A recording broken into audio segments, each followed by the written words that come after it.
Pink News put out an article about the 3 common anti-trans myths easily debunked by science. Anti-trans sentiment continues to bombard the UK, US, and further afield. Some of the loudest voices would have others believe that trans people are new and unnatural. They will regret transitioning and are destroying the pillars of society.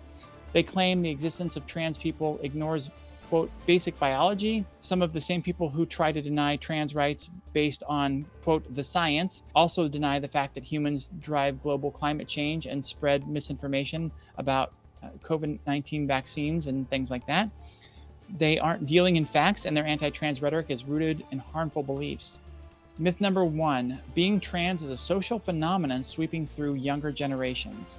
The widely discredited trans social contagion theory can be traced to a 2018 paper published by Lisa Littman, a former professor at Brown University who now serves as an advisor to gender critical group GenSpect. Littman coined the term rapid onset gender dysphoria, which we have had to deal with for a long time since then, which some anti trans proponents have used to suggest trans adolescents, particularly trans boys, aren't trans but are simply lesbians or girls with mental health issues who declare themselves to be trans after exposure to so called external influence. However, a study published in the journal Pediatrics in 2022 found that the social contagion isn't supported by real world data. By analyzing data from 2 CDC surveys conducted in 2017 and 2019, it found a small drop in the number of young people identifying as trans. It also found that the proportion of young people assigned female at birth who have come out as trans fell slightly. The sex assigned at birth ratio of transgender adolescents in the United States does not appear to favor assigned female at birth adolescents and should not be used to argue against the provision of gender affirming medical care to transgender adolescents, the study concluded. What has increased in recent decades is trans visibility. It's a sign that society is becoming more accepting as rising number of trans people feel they can live openly and receive support, including gender affirming care. Let's move on to myth number 2. Trans people regret transitioning. Detransitioning means stopping or reversing transition, which can include social or medical transition or both. There are people who detransition, and there are a variety of reasons that can be behind such decisions, including transphobia, family pressure, and non-affirming environments. Gender-critical voices often use stories of detransition to suggest young people shouldn't be affirmed in their transition or be allowed to access gender-affirming care.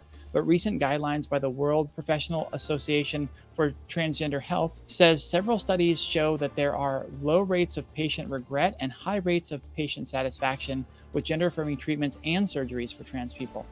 Separately, a 2019 survey of 3,398 attendees of a gender identity clinic in the UK found that just 16, only 0.47%, experienced transition-related regret. Of these, even fewer went on to detransition. Additionally, a North American study found that 94% of children who came out as trans continue to identify as trans 5 years later. Approximately 1.3% of young people transitioned to another identity before returning to their trans identity, while 2.5% later identified as cisgender and 3.5% as non-binary. Myth number 3: trans people, particularly trans women, participating in sports hurts cis women. The reality is that trans and non-binary women have been playing sports, whether it's in schools, clubs, or leagues, for years without any unfair advantages or issues. But legislation to exclude trans people, particularly women and girls, from participating in athletics has been brought forward in several states across the US. Several sports governing bodies worldwide have investigated trans bans in recent years over concerns around quote-unquote fairness. Lawmakers championing trans sports bans have continuously failed to cite cases in their states where trans athletes by and far had advantages over cisgender counterparts. A recent report found that transgender women don't have any advantages over their cis peers while participating in elite sport. Commissioned by the Canadian Centre for Ethics in Sport, the report is an in-depth review of all scientific literature published between 2011 and 2021 in English regarding trans women and their participation in elite-level sports. The authors concluded that these studies show little evidence that factors relating to male puberty, such as lung size and bone density, produce an advantage for trans athletes, and that trans women who have begun testosterone suppression have no clear biological advantage.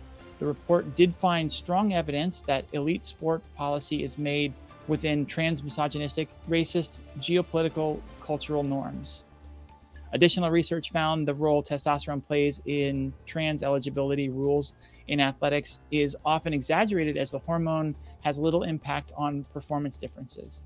Trans sports bans do nothing to protect or support girls and women in sports. That's because while there are real issues facing women's sports, including equal pay, racism, and rampant sexual assault and harassment, trans participation in athletics isn't one of the issues.